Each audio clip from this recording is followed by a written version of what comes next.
Onofre nuclear power plant. And joining us is Dr. Murray Jennex from San Diego State University. Thanks for being with us today. Good morning.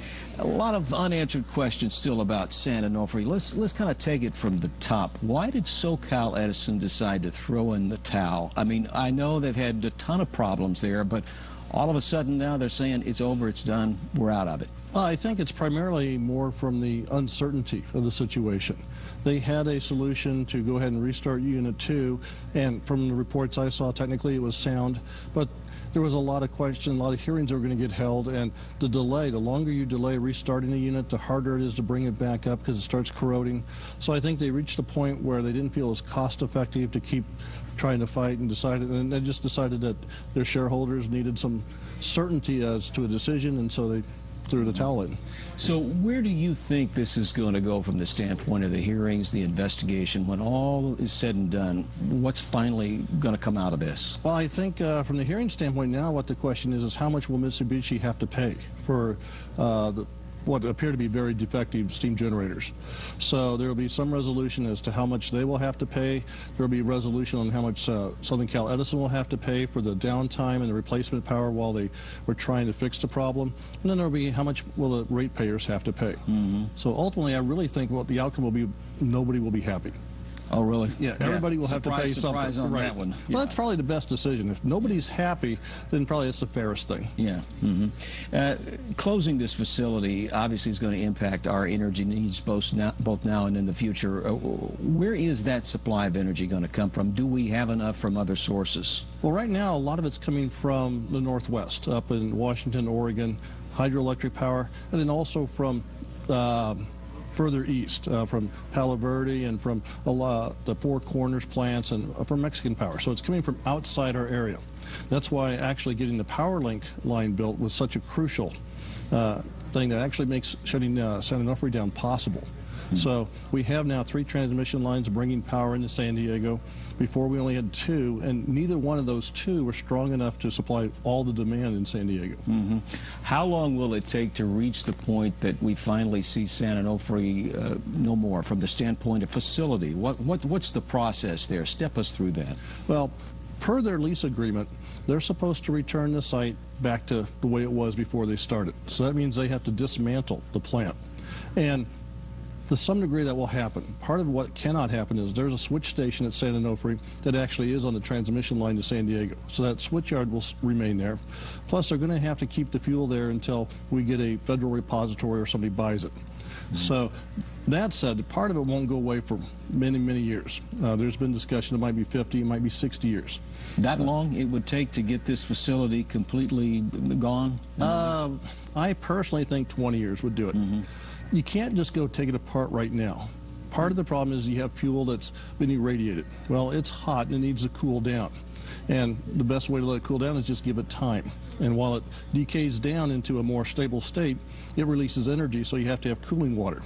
Once it reaches the stable state, they can put it into dry cask, which is where a lot of the old fuel is, and they'll just keep it on site. But until that point, they're going to have to keep a lot of the buildings and a lot of the systems active. So it'll take a few years before they can actually start dismantling the plant. Now, while they're waiting to do that, they'll be planning on what to take down first and how much of it to dismantle. And one of the things you won't see is you won't see this going like a Vegas hotel where they just implode everything. Right. You can't do that because a lot of the components are radioactive, and blowing them up would just put that dust up in the air and it would spread contamination. So to take this plant apart, you actually have to cut it apart piece by piece. And that takes a lot of time. Yeah. And eventually the property would go back to the federal government, or in this case probably Camp Pendleton? Camp Pendleton will probably take it. And they may want part of it left intact just for a training area. I see. From the standpoint of federal regulators looking into this whole mess, what do you see as far as a fine for SoCal Edison? What will the government say? What will they come back with as far as punishment? I don't know that there will be any punishment. I don't know that Southern California Edison actually ever did anything wrong. There's been questions raised as to whether or not this constituted a design change or not. Well, San Onofre was not the first nuclear plant to put in new steam generators, so there's been a process in place.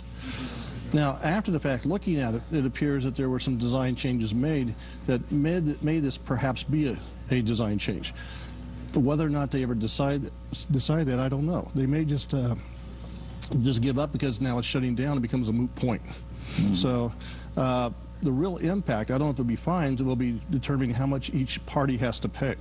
And it might be that the shareholders for Southern Cal Edison have to pick up more of the bill because they're considered not having done as good a job as they could have monitoring the construction of the steam generators. And how much of that financial burden do you think will be placed on the back of ratepayers, the average person? Well, they've already been paying a lot of the bill. There's almost $2 billion in the trust fund for dismantling San Onofre. So the dismantling, the decommissioning process is pretty much a ratepayer-funded action. But then again, that's been collected all along ever since those units started being built. Now, as far as the replacement power for the last year or two while it's been shut down, that's where the question comes into play. Weather forecasters have said we potentially could be in for a very hot summer here in Southern California. If that's the case, and you mentioned we have other power sources, what happens? Can we survive an extremely hot summer without San Onofre?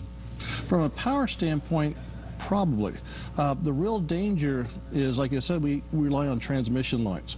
So a real hot, dry summer that has wildfires could actually threaten us, because if they start burning around the transmission lines and take those down, then we start running into trouble. Now, because we have a third transmission line, we have a little bit of a risk, safety margin on that risk. So I think we'll probably be okay unless this turns into like 2007 season.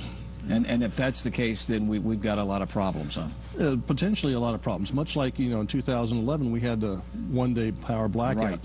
And that was caused by some permutations in the systems that were actually fairly routine. It shouldn't have caused a problem. So, yeah, there is a potential that we could have other blackout days, or at the very least some brownouts.